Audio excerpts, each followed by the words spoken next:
नमस्कार, बोल्दैछु नवीन सापकोटा। आज कक्षा 12 को ऐच्छिक नेपाली अन्तर्गत कथाखण्डको तेस्रो कथा नारायण ढकालको इरफान अली कथासँग सम्बन्धित सामग्रीहरू लिएर उपस्थित भएको छु। यस सामग्रीभित्र कथाकार नारायण ढकालको परिचय र प्रवृत्ति, इरफान अली कथाका तत्त्वहरू, कथावस्तु, पात्र, परिवेश, उद्देश्य, भाषाशैली, दृष्टिबिन्दु, शीर्षक सार्थकता आदिको आधारमा गरिएको विश्लेषणसँग सम्बन्धित सामग्री समेटिएको छ। पक्कै पनि यस सामग्रीले यहाँहरूको अध्ययन अध्यापनमा सकारात्मक सहयोग पुग्नेछ भन्ने आशा गरेको छु। यहाँहरूलाई यो सामग्री कस्तो लाग्छ कृपया सल्लाह सुझाव र प्रतिक्रिया दिन नभुल्नुहोला। यदि यहाँहरू यस च्यानलमा नयाँ हुनुहुन्छ र यस्तै खालका सामग्रीहरू हेर्न र सुन्न चाहनुहुन्छ भने कृपया यस च्यानललाई सब्स्क्राइब गर्न नभुल्नुहोला र सँगैको बेल आइकनलाई पनि थिचिदिनुहोला। लौ त सुरु गरौँ आजको सामग्री। आउनुहोस् अब आजको विषयवस्तु सुरु गरौँ। सबैभन्दा पहिला कथाकार नारायण ढकालको परिचय। कथाकार नारायण ढकालको जन्म विक्रम सम्वत 2010 साल जेठ 24 गते शनिबारका दिन पिता नगेन्द्र प्रसाद ढकाल र आमा शान्त ढकालको दोस्रो सन्तानका रूपमा काठमाडौँको मूलपानीमा भएको हो। कथाकार ढकालले अर्थशास्त्र विषयमा त्रिभुवन विश्वविद्यालयबाट स्नातकोत्तर तह उत्तीर्ण गरेका छन्। नेपाली साहित्यको कथा लेखनको क्षेत्रमा विक्रम सम्वत 2030 को दशकपछि परिचित हुँदै आएका ढकाल प्रगतिशील लेखक हुन्। कथाकार ढकालले 2030 को दशकमा नेपाली कविताका क्षेत्रमा चर्चित बुटपालिस आन्दोलनसित सम्बद्ध रही साहित्य लेखनलाई अघि बढाएका हुन्। उनले नेपाली कथा, उपन्यास र कविता विधामा सशक्त रूपमा कलम चलाएका छन्। विक्रम सम्वत 2034 देखि 2043 सम्म प्रगतिशील लेखक कथाकार संघको केन्द्रीय सदस्य भई काम गरेका व्यक्तित्व ढकाल कवि र निबन्धकारका रूपमा समेत परिचित छन्। उनी साहित्य र राजनीति दुवै क्षेत्रलाई सँगसँगै अगाडि बढाएर कर्मठताका साथ लागिरहने सर्जक हुन्। नारायण ढकाल विक्रम सम्वत 2028 मा दमना साहित्यिक पत्रिकामा विस्थापन शीर्षकको कथा लिएर नेपाली कथा साहित्यका क्षेत्रमा देखा परेका हुन्। शिक्षण, पत्रकारिता, समाजसेवा, सम्पादन तथा साहित्य लेखनमा सक्रिय ढकालका सहर यन्त्र 2050, इरफान अली 2051, वैरगमन 2061, कथा संग्रह र मुसे कान्छाको करामत 2059, गोमाको यार्लिङ 2059, बाल कथा संग्रह गरी जम्मा 5 वटा कथा संग्रह प्रकाशित रहेका छन्। त्यस्तै पित संवाद 2055, दुर्भिक्ष 2061, प्रेतकल्प 2065 गरी 3 वटा उपन्यास र 3 संवत्सर 2052 र शोकमग्न यात्रीहरू 2057 संस्मरण र निबन्ध संग्रह प्रकाशित रहेका छन्। ढकालका प्रार्थना र पहिलो घाममा प्रार्थनाको वियोगान्त फुटकर कविता पनि प्रकाशित भएका छन्। ढकालले साहित्यिक लहर, साहित्यिक प्रकाश तथा दृष्टि जस्ता पत्रिकाको कुशल सम्पादन पनि गरेका छन्। नेपाली साहित्यको विकासमा पुर्याएको योगदानको कदर स्वरूप ढकाललाई उत्तम शान्ति पुरस्कार 2052, लोकेन्द्र साहित्यिक पुरस्कार 2054, मैनाली कथा पुरस्कार 2054, मदन पुरस्कार 2065 बाट पुरस्कृत गरिएको छ। ढकाल प्रगतिवादी साहित्यकार हुन्। अब कथाकार नारायण ढकालका कथागत प्रवृत्तिहरूलाई हेरौं।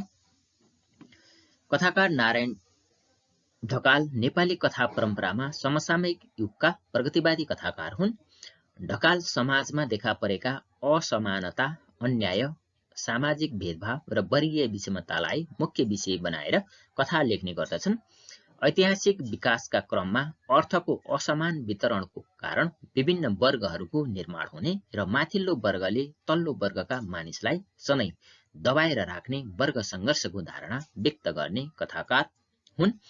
जनतालाई सेवक ठान्ने र आफूलाई मालिक ठान्ने तत्कालीन शासकहरू सामन्तवादी ढर्रामा नै आफ्नो शासन सत्ता टिकाएर न्याय दिने गरेको परिपाटीको सशक्त विरोध गर्ने साहित्यकार हुन्। प्रगतिशील लेखनलाई समकालीन आधुनिक नेपाललाई कथाधारासँगै समानान्तर रूपले अगाडि बढाउने कथाकार ढकालले व्यङ्ग्य र विद्रोहका माध्यमबाट व्यथिति र विकृतिप्रति कथामा प्रहार गरेका छन्। पञ्चायती व्यवस्थाका विरुद्धमा र प्रजातन्त्रको पुनर्बहालीपछि प्रजातान्त्रिक व्यवस्थामा जनआकांक्षा अनुरूप काम हुन नसकेकोमा पार्टी र सत्ता सञ्चालकको विरुद्धमा ढकालले कथामा आवाज उठाएका छन्। व्यङ्ग्यात्मकता, विषयवस्तुको गम्भीरता, प्रस्तुतिकरणमा मनमोहकता ढकालका कथागत प्रवृत्ति हुन्। राज्यसत्ताको दुरुपयोगबाट सिर्जित सामाजिक समस्या, वर्गीय र जातीय विभेदका कारण उत्पन्न सामाजिक समस्या जस्ता कुराहरूलाई उनले कथामा प्रस्तुत गरेका छन्।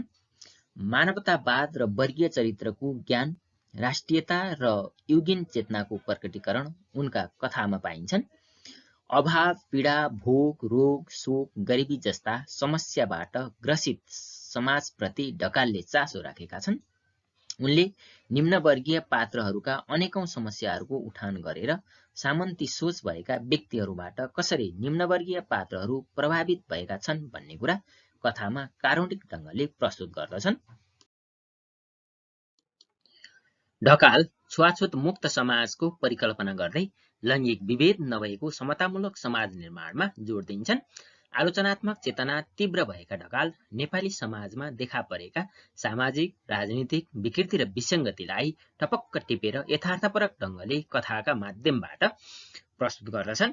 ढकालले आफू बाँचेको युगको सामाजिक, राजनीतिक परिवेश, आफ्नो जीवन भोगाई र अनुभूतिलाई कथामा टपक्क टिपेर प्रकट गरेका छन्। ढकालले नेपाली ग्रामीण तथा शहरी समाजमा देखा परेका आर्थिक, सामाजिक, राजनीतिक विषमताहरूद्वारा सिर्जित परिवेशलाई कथामा वर्णन गरेका छन्। खास गरी काठमाडौँ र यसको वरपरको ग्रामीण समाजलाई कथाको परिवेश बनाउन रुचाउने कथाकार ढकालका कथामा पात्र अनुकूलको भाषिक प्रयोग पाइन्छ। कथाकार नारायण ढकालका कथागत प्रवृत्ति तथा विशेषताहरूलाई मुद्दागत रूपमा निम्नानुसार उल्लेख गर्न सकिन्छ। 1. सामाजिक यथार्थवादी प्रगतिवादी कथाकार। 2. आर्थिक विषमताबाट उत्पन्न विविध समस्याको चित्रण गर्ने कथाकार। 3. यथास्थितिलाई भन्दा परिवर्तनलाई आत्मसात गर्ने कथाकार। 4. मार्क्सवादी चिन्तन वा प्रगति चेतले भरिएका कथाहरू सिर्जना गर्ने कथाकार। 6. वर्गीय दृष्टिकोणको प्रस्तुति गर्ने कथाकार। 7. छुवाछुत र दलितका पक्षमा वकालत कलम चलाउने कथाकार। बहुमुखी प्रतिभाका धनी व्यक्तित्व। 9. विषयवस्तुगत विविधताले युक्त कथा लेख्ने कथाकार। 10. समतामूलक समाज निर्माणको चाहना राख्ने कथाकार। 11. साहित्यका माध्यमबाट राजनीतिक, सामाजिक चेतना प्रवाह गर्ने कथाकार। 12. स्पष्टता, विचारमूलक र सम्प्रेषणीय किसिमको अभिव्यक्ति कला भएका कथाकार आदि। अब इरफान अली कथाको विश्लेषणतिर लागौं। सबैभन्दा पहिला कथावस्तु। इरफान अली कथाकार नारायण ढकालद्वारा रचित प्रगतिवादी कथा हो। विक्रमसम्वत 2050 साल जेठको मधुपर्कमा सर्वप्रथम प्रकाशित यो कथा इरफान अली कथा संग्रहभित्र संग्रहित रहेको छ। यो कथा ढकालका 26 वटा प्रतिनिधि कथाहरूको संकलन नारायण ढकालका कथा नामक कथा संग्रहभित्र पनि संकलित रहेको छ। निरङ्कुश पञ्चायती व्यवस्थाले बन्दीमाथि गरेको क्रूरता, अमानवीय एवं राक्षसी व्यवहारलाई मूल विषय बनाई यस कथाको रचना गरिएको छ। घटना दिउँसोको करिब 4 बजेतिरको हो। चोरीको अभियोग लागेर वीरगञ्ज जेलमा रहेको थुनुवा कैदी इरफान अलीलाई काठमाडौँको नक्खु जेलमा सारिन्छ। उक्त जेलमा सुरुङ खनेर कैदीहरू भागेकाले एक चपरी माटो पनि खन्न पाइँदैन भन्ने नियम बनेको कुरा थाहा नभएको इरफान अलीले फुलबारीबाट एक डेक्ची माटो खनेर ल्याई आफ्नो कोठामा चुलो बनाउन लाग्दा उसको कठालो कैदी नायकी दलसिंहले च्यापेर च्याप्प समातेर 8 नम्बर कोठातर्फ लान्छ। 8 नम्बर बर्बर यातना दिने कोठा हो, जहाँ पुगेर फर्किनु भनेको मृत्युलाई जितेर फर्किए जस्तै हुन्थ्यो। अलीलाई त्यहाँ किन ल्याइएको हो भन्ने समेत थाहा हुँदैन। 8 नम्बर कोठाभित्र लुकेको जङ्गली राज्य सत्ताप्रति व्यङ्ग्य गर्दै यस कथाको कथानक अगाडि बढेको छ। डर त्रासले थरथर कामिरहेको इरफान अलीलाई मूल चौकीद्वारका अगाडि उभ्याइन्छ। उसमाथि चोरीको आरोप लगाइनुका साथै साम्प्रदायिक दंगा भड्काएको आरोप पनि लगाइन्छ। आफ्नै स्वास्नी मारेर 20 वर्षे जेल सजाय भुक्तान गरिरहेको दलसिंह निर्दोष मानिसलाई फसाएर जेलरका अगाडि आफू इमानदार साबित भई जेलबाट चाँडै छुट्ने तयारीमा विभिन्न प्रपञ्च सिर्जना गर्छ। निर्दोष अली त्यसैको शिकार बन्छ। मूल चौकीदारले आफूलाई कुनामा लगेर बाँध्ने आज्ञा दिन्छ र बाहिर निस्कन्छ। साँझपख मूल चौकीदारको पल्टन फर्कन्छ। पल्टनले इरफान अलीलाई बर्बरतापूर्वक यातना दिन्छन्। शरीरमा तातो पानी खन्याइन्छ र उसका शरीरका कपाल भुत्ल्याइन्छ, मुखमा हानिन्छ। इरफानको मुखबाट रगत बग्न थाल्छ।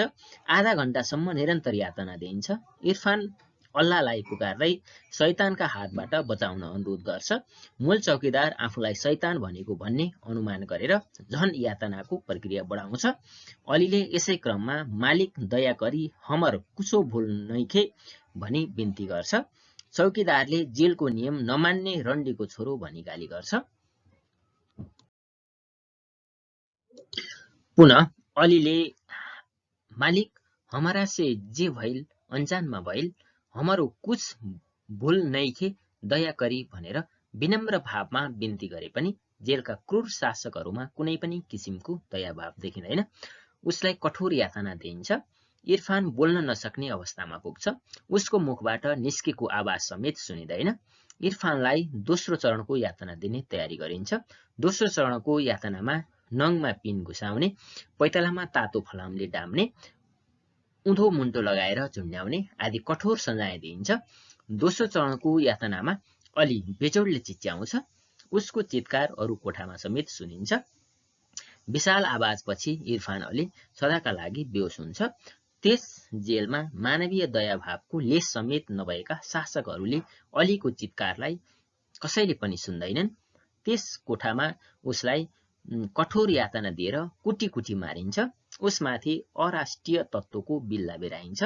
यो दृश्यहरू अरू कैदीहरूलाई पनि देखाइन्छ। अन्त्यमा उसको शव अस्पतालमा लगेर दुर्घटनामा मरेको प्रमाणित गरिन्छ। यसरी निर्दोष कैदी इरफान अलीको दुःखद अन्त्य हुन्छ। जेलरले अरूलाई पनि चेतावनी दिँदै जेलको नियम नमान्ने उनीहरूको पनि इरफानकै जस्तो हालत हुने धम्की दिन्छ। सबै कैदी डरले थर्कमान भएर आँखाबाट आँसुका ढिक्का खसाल्दै होमा हो मिलाउन बाध्य हुन्छन् र कथाको अन्त्य हुन्छ। कथाको कथानक आदि मध्य र अन्त्यको सरल रेखामा विकास भएको देखिन्छ। यो घटना प्रधान कथा हो। सामाजिक यथार्थको उद्घाटन र तानाशाही व्यवस्थाको चित्रणमा केन्द्रित यस कथाले पञ्चायतकालीन जेलमा निर्दोष कैदीमाथि हुने गरेका चरम अत्याचारको आख्यानात्मक चित्रण गरेको छ। अब पात्र अथवा चरित्र चित्रण। इरफान अली कथामा पञ्चायतकालीन शासकीय अन्याय एवं अत्याचारलाई मार्मिक ढङ्गले वर्णन गरिएको छ। यो कथा चरित्र प्रधान नभएर घटना प्रधान कथा हो। घटनालाई अभिव्यक्त गर्न यहाँ अनुकूल पात्रको उपस्थिति गराइएको छ। यस कथामा इरफान अली, मूल चौकीदार, दलसिंह, जेलर, पल्टन, कैदीहरू, पहरेदार, गार्ड आदि पात्रहरू रहेका छन्। यी मध्ये यहाँ कथाको प्रमुख पात्र इरफान अली र सहायक पात्रहरू मूल चौकीदार र दलसिंहको चरित्र चित्रण गरिएको छ। अब इरफान अली। यस कथाको प्रमुख पात्र इरफान अली हो। उसैको नामबाट कथाको नाम राखिएको छ। उसकै केन्द्रीयतामा कथानक अगाडि बढेको छ। मुसलमान, गरिब, सोझो, कर्मशील पात्र भए पनि जीवनको दुर्दशा भोग्न बाध्य बनेको चरित्र हो। कमजोर, निरीह, कसैको दया माया नपाएको, मानवीय क्रूर व्यवहारका कारण ज्यान गुमाउन पुगेको पात्र हो। वीरगञ्ज निवासी इरफान अली कथाको वर्णन अनुसार सामान्य चोरी अभियोगमा पक्राउ गरिएको, साम्प्रदायिक दंगा फैलाइएको आरोप लगाइएको र अराष्ट्रिय तत्त्वको बिल्ला भिराइएको पात्र हो। वीरगञ्जबाट काठमाडौँ महानगरको केन्द्रीय जेल नक्खु जेलमा स्थानान्तरण गरिएको छ। यस जेलमा सुरुङ खनेर कैदीहरू भागेकाले त्यहाँ माटो खन्न नपाइने नियम बनाइएको हुन्छ। तर यो कुरा अलीलाई थाहा हुँदैन। चुलो बनाउन फुलबारीको एक डेक्ची माटो खन्दा जेल तोड्न आँटेको अराष्ट्रिय तत्त्वको आरोप लगाई जेलको आन्तरिक प्रशासनले चरम अमानवीय यातना दिई उसको जीवन लीला समाप्त गरिएको छ। इरफान अली तत्कालीन पञ्चायती तानाशाही व्यवस्थामा जेलमा कष्टकर यातना भोग्ने बन्दीहरूको प्रतिनिधि पात्र हो। अलीले चुलो बनाउन माटो खन्छ, तर कोठा नायकी दलसिंहले उसलाई पक्रेर प्रशासनको जिम्मा लगाउँछ। जेल प्रशासनले अलीलाई जेल तोडेर भाग्न लागेको अराष्ट्रिय तत्त्वको आरोप लगाई निर्मम, क्रूर एवं चरम अमानवीय ढङ्गले यातना दिएर अलीको जीवनलीला समाप्त गर्दछ। अली चोरीको आरोपमा पक्राउ परी अराष्ट्रिय तत्त्वको आरोपमा चरम यातना भोगेर मृत्युवरण गरेको पात्र हो भने पञ्चायती शासन व्यवस्थामा विभिन्न आरोपमा जेल चलान भएकालाई राजनीतिक मुद्दा लगाई चरम यातना दिएर मृत्युवरण गर्न पुगेका व्यक्तिहरूको प्रतिनिधि पात्र हो। आफ्नो मातृभाषा बाहेक अन्य भाषा समेत बोल्न नजान्ने इरफान झगडालु स्वभावको पनि छैन। नक्खु जेलका कैदीहरूले जेलभित्रको जमिन खन्ने क्रममा भित्रभित्रै सुरुङ बनाएर भागेपछि उक्त क्षेत्रमा एक चपरी माटो पनि खन्न पाइँदैन भन्ने जेल प्रशासनको निर्णय थाहा नपाउनु इरफानको सामान्य भूल हो। चुलो बनाउन माटो चाहिएको कुरा अरू कैदीहरूलाई सोधेको भए सायद त्यो सजाय उसले भोग्नु पर्ने थिएन। यो सामान्य घटना बाहेक इरफानको कुनै पनि दोष देखिँदैन। इरफानलाई सफाईको कुनै मौका समेत दिइएन। यसरी उसँग कुनै स्पष्टीकरण नै नसोधी अन्धाधुन्ध रूपमा कठोर सजाय भोग्न बाध्य बनाइएको पात्र हो इरफान। अलीले आफू अन्यायमा परेपछि अन्तिम भरोसाका रूपमा अल्लाहसँग न्याय पुकार गरेको प्रसङ्गबाट ईश्वरप्रति आस्था राख्ने, धार्मिक मान्यतामा विश्वास राख्ने चरित्रको रूपमा अलीलाई लिन सकिन्छ। समग्रमा अली यस कथाको प्रमुख पुरुष, स्थिर, मञ्चीय, अनुकूल, वर्गीय एवं बद्ध पात्रको रूपमा देखिन्छ। अब मूल चौकीदार इरफान अली कथाको अर्को पुरुष पात्र हो। ऊ कथाको सहायक पात्र हो। मूल चौकीदार यस कथाको खलनायक हो। यस पात्रले जेलमा सजाय भोग्ने कैदीहरूलाई भौतिक यातना दिएर असत्यलाई पनि सत्य साबित गराउने काम गर्छ।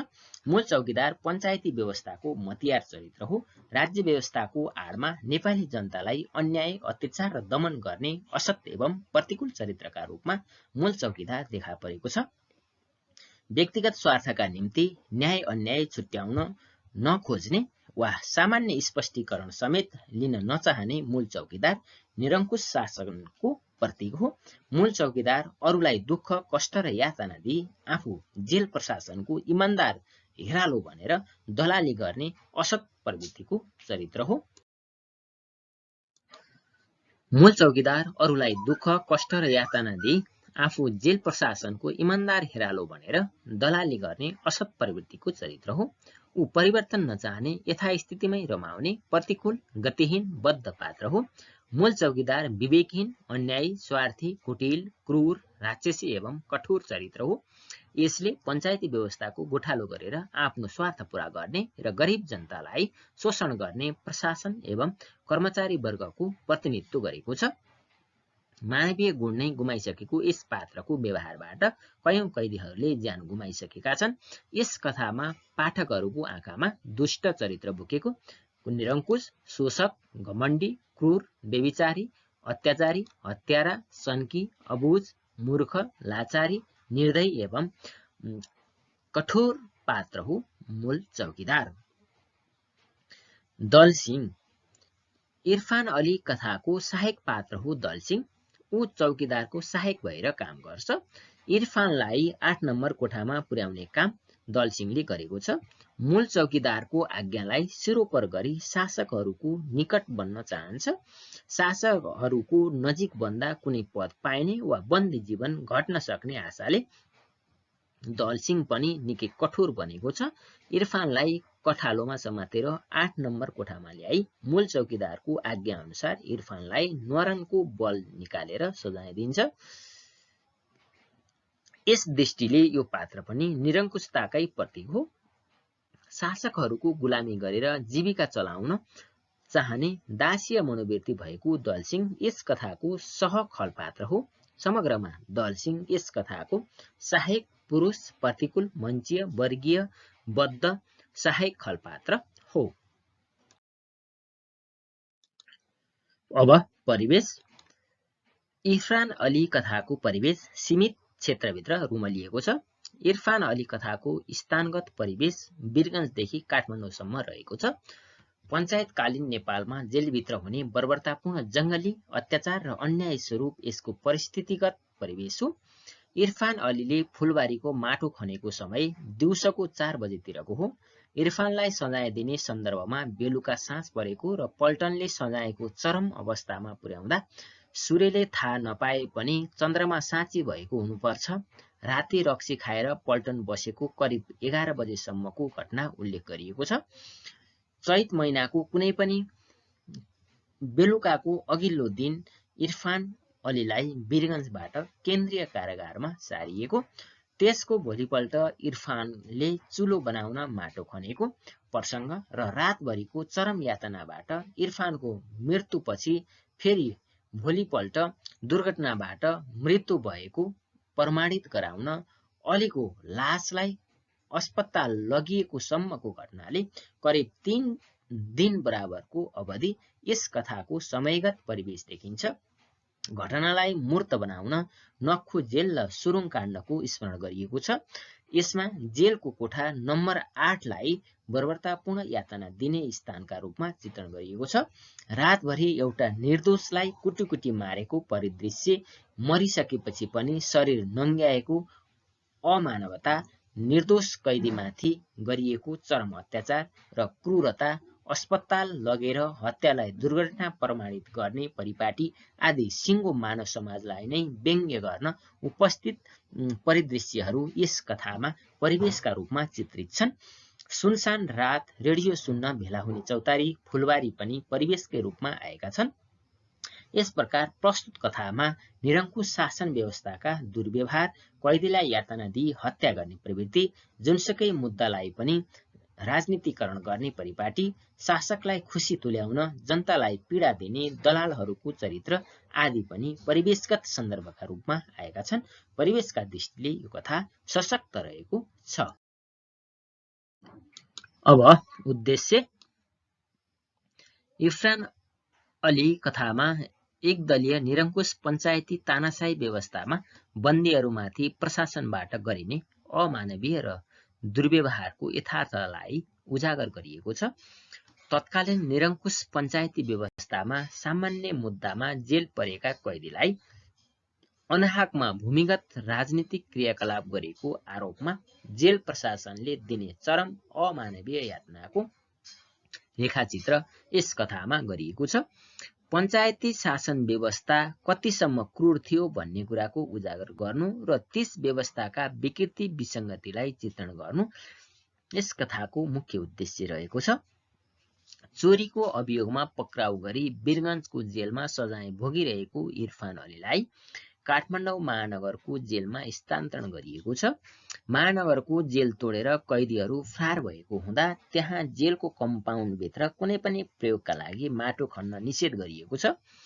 जेलको नियम थाहा नभएको इरफान अलीले चुलो बनाउनका निम्ति फुलबारीको माटो खन्दा उसलाई अराष्ट्रिय तत्त्व, देशद्रोही, राजनीतिक कर्मीको आरोप लगाएर अमानवीय क्रूर बर्बर सजाय र यातना दिएको छ। त्यस प्रकारको यातनाबाट अलीको मृत्यु भएको छ। यसरी यस कथामा सामान्य कसुरमा पक्राउ परी जेल सजाय भोगेका व्यक्तिलाई निरङ्कुश शासन व्यवस्थामा अनेक आरोप लगाई चरम यातना दिएर मृत्युको मुखमा पुर्याइन्थ्यो भन्ने वास्तविकतालाई उद्घाटन गरिएको छ। सत्य तथ्य प्रमाण खोजी नगरी अरौटे भरौटेको सुनेको भरमा लान्छना लगाई जीवन समाप्त पार्ने परिपाटीको विरोध गर्ने उद्देश्यले लेखिएको यस कथामा जङ्गली राज्यको अन्त्य गरी कानुनी राज्य व्यवस्थाको स्थापना गर्न र निष्पक्ष न्यायका पक्षमा सन्देश प्रवाह गरिएको छ। कैदीले सजाय भोग्नुभन्दा अगाडि आफूले गरेको अपराध के हो भन्ने स्पष्ट थाहा पाउनुपर्छ। हत्यालाई दुर्घटना वा दुर्घटनालाई हत्या प्रमाणित गर्ने व्यवस्थाको अन्त्य हुनुपर्छ। न्यायमूर्तिले कहिले विवेक गुमाउनु हुँदैन भन्ने सन्देश दिनुका साथै सत्य र न्यायको पक्षमा आवाज मुखरित गर्नु यस कथाको मुख्य उद्देश्य देखिन्छ।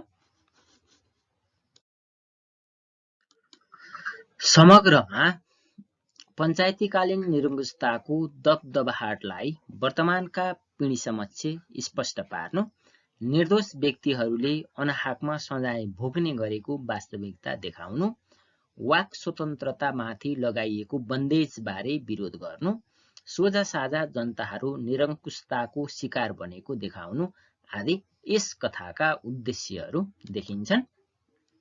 अब भाषा शैली। इरफान अली कथाको भाषा शैली सरल, सहज र पात्र अनुकूल स्वाभाविक स्वरूपको देखिन्छ।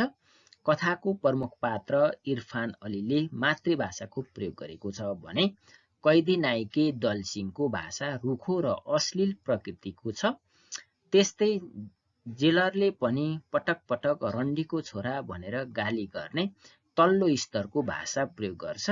जेलर, कर्मचारी, नायिके, कुरौटे, भरौटेहरूले अरूलाई होच्याउन दमन गर्दा गरिएको भाषिक प्रयोग मर्यादाका दृष्टिले सुपाच्य नभए पनि यथार्थपरक र स्वाभाविक देखिन्छ। इरफानले प्रयोग गरेको भाषा शिष्ट र सहज छ। मालिक, दया करी हमर कुछो भूल नैखे, मालिक हमारा से जे भइल अनजानमा भइल, हाय अल्लाह शैतान के हात से हम असहाय के रक्षा करी जस्तो मातृभाषाको प्रयोगले कथा स्वाभाविक बनेको छ। कथाकारले यस कथामा आफूलाई लागेको कुरा वा इरफानका बारेमा उल्लेख गरिएका विषयहरू स्पष्ट र सहज रूपमा उल्लेख गरेका छन्। अधिकांश तद्भव शब्दहरूको प्रयोग गरिएको छ। लेखन कलामा कतै पनि घुमाउरोपन पाइँदैन। कथा सलल बगेको छ। सरल वाक्य गठन, छोटा र छरिता वाक्य, समास नगरिएका अधिकांश सग्ला शब्दहरूको संयोजनले कथा पठनीय बन्न पुगेको छ। यस कथाले नेपाली समाजमा विद्यमान निरङ्कुश शासनको अत्याचारी प्रवृत्तिलाई सजिलो र सहज शैलीमा छर्लङ्ग पारेको छ। समग्रमा सरलता, सहजता, अभिव्यक्तिगत कुशलता, सम्प्रेषणीयता, बोधगम्यता यस कथाका शैलीगत विशेषताहरू हुन्। कथाको विकास आदि, मध्य र अन्त्यको क्रममा भएकोले यो रैखिक शैलीमा रचिएको कथा देखिन्छ। अब दृष्टिबिन्दु। इरफान अली कथामा तृतीय पुरुष सीमित दृष्टिबिन्दुको प्रयोग भएको देखिन्छ। कथाको कथानक इरफान अली कोठा नायिके मूल चौकीदारका माध्यमबाट अगाडि बढेको छ। इरफान अलीलाई कथाकारले दृष्टिबिन्दु पात्रका रूपमा लिएका छन्। कथाको कथयिता स्वयं कथाकार हुन्। उनी कथाभन्दा बाहिर बसेर कारागारको वातावरण र पात्रको मानसिक जगतको चित्रण गरेका छन्। कथाकारले कथामा अन्य पात्रलाई भन्दा इरफान अलीको क्रियाकलापलाई बढी केन्द्रित गरेका कारण तृतीय पुरुष सीमित दृष्टिबिन्दुको प्रयोग भएको छ। अब शीर्षक सार्थकता। यस कथाको शीर्षक कथाको मुख्य पात्र इरफान अलीको नामबाट राखिएको छ। कथाको कथावस्तु, घटनाक्रम, भाषा सबै कथाको प्रमुख पात्र अलीकै केन्द्रीयतामा विकसित देखिन्छन्। त्यसैले यस कथाको शीर्षक इरफान अली पूर्ण सार्थक देखिन्छ। शीर्षक नायकको नाममा आधारित छ। शीर्षकले यो कथा इरफान अली नामको पात्रको जीवनलाई केन्द्रमा राखेर लेखिएको होला भन्ने पूर्वानुमान गर्न पाठकलाई सघाउँछ। इरफान पञ्चायतकालीन कठोर र बर्बरतापूर्ण अन्धो न्याय व्यवस्था र विभेदकारी कानुनको शिकार भएको पात्र हो। उसले बाँच्ने अधिकार गुमाएको छ। कसुर के हो भन्ने जान्न नपाउने अधिकारबाट समेत उसलाई वञ्चित गरिएको छ। वीरगञ्जको जेलबाट महानगरको जेलमा स्थानान्तरण भई आएको अली बिना कसुर जेलमा यातना भोग्न र मृत्युवरण गर्न पुग्छ। कथामा प्रारम्भदेखि अन्त्यसम्मका सम्पूर्ण घटनाक्रमहरू अलीसँग सम्बन्धित रहेका र अलीको मृत्युपछि अन्य कैदीलाई चेतावनी दिएर कथा समाप्त भएको छ। यसरी प्रस्तुत कथा अलीकै केन्द्रीयतामा रचना गरिएकोले कथाको शीर्षक इरफान अली सार्थक र औचित्यपूर्ण देखिन्छ। हस्त आजको विषयवस्तु यति नै। यहाँहरूलाई यो सामग्री कस्तो लाग्छ कृपया सल्लाह सुझाव र प्रतिक्रिया दिन नभुल्नुहोला। च्यानलमा नयाँ हुनुहुन्छ भने लाइक र सब्स्क्राइब गर्नुहोला। फेरि अर्को सामग्रीमा भेट हुने नै छ। त्यतिन्जेलसम्मको लागि बिदा चाहन्छु। नमस्ते।